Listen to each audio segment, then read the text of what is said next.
Hello guys, আসসালামু আলাইকুম। আমি জয়তুন্নেস শামীম। নতুন বছরের শুভেচ্ছা জানিয়ে সবাইকে আজকে ব্লগটা শুরু করলাম। সো আজকে হচ্ছে রান্নাবান্নার ব্লগ। আর আজকে ঝাল ঝাল করে একটু কষা কষা করে চিকেন রান্না করব। তার জন্য এখানে প্রায় 1.5 কেজির মতো হচ্ছে চিকেন আছে। তো এটা ভালো করে কুটে ধুয়ে পরিষ্কার করে নিয়েছি। তো এখন হচ্ছে একটু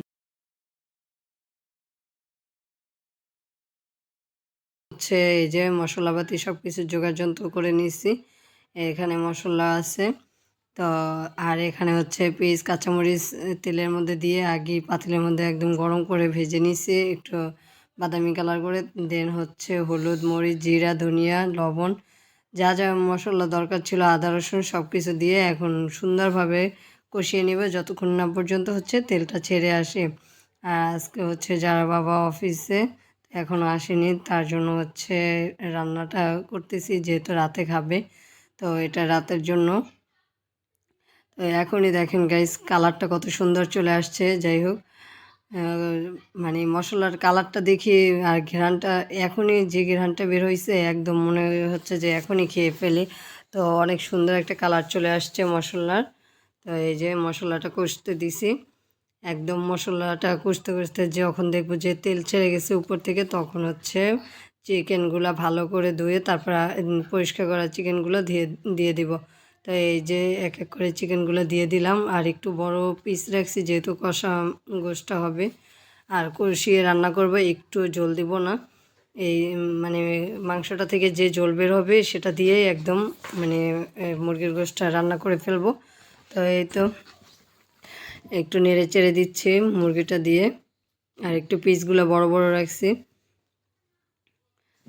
তো সুন্দরভাবে একদম নেড়ে চেড়ে মশলাগুলোর সাথে মিশিয়ে তারপরে হচ্ছে এখন চুলার আঁচটা একদম মিডিয়াম টু লো হিটে রেখে তারপরে হচ্ছে ঢেকে দিব।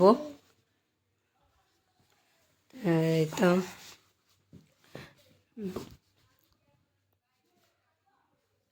এই যে এখন হচ্ছে ঢাকনা দিয়ে ঢেকে দিব।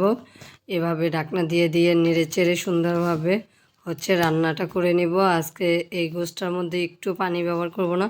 তো কিছুক্ষণ পরে হচ্ছে এসে দেখি যে কতগুলো মানে মাংস থেকে পানি বের হয়ে গেছে।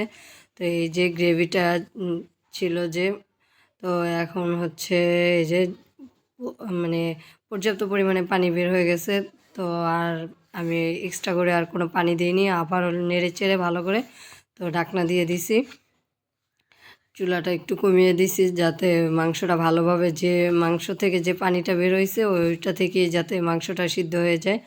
আর ব্রয়লার মাংস হচ্ছে বেশি টাইম হচ্ছে লাগে না, প্রায় আধা ঘন্টা 40 মিনিটে রান্না হয়ে যায়। তো যেহেতু আমি আজকে হচ্ছে কষিয়ে রান্না করব, তার জন্য একটু টাইম বাড়িয়ে নিয়েছি। তো এই তো দেখেন কতটা পরিমাণে পানি বের হয়ে গেছে। আর এই পানি দিয়েই হচ্ছে আস্তে আস্তে মাংসটা সিদ্ধ করে নিব।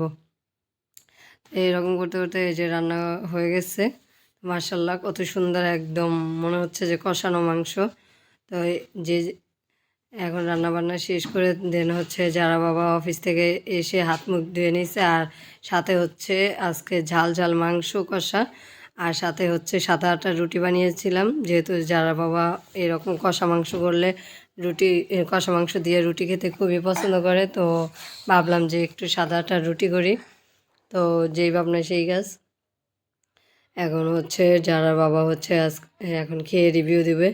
আর যেহেতু অফিস থেকে আসছে, অফিস থেকে এসেই বলতেছে যে তুমি আজকে আমার জন্য এটা করছো, আজকে আমার খুবই ভালো লাগতেছে। তো এই যে রিভিউটা দিচ্ছে যে অনেক মজা হয়েছে।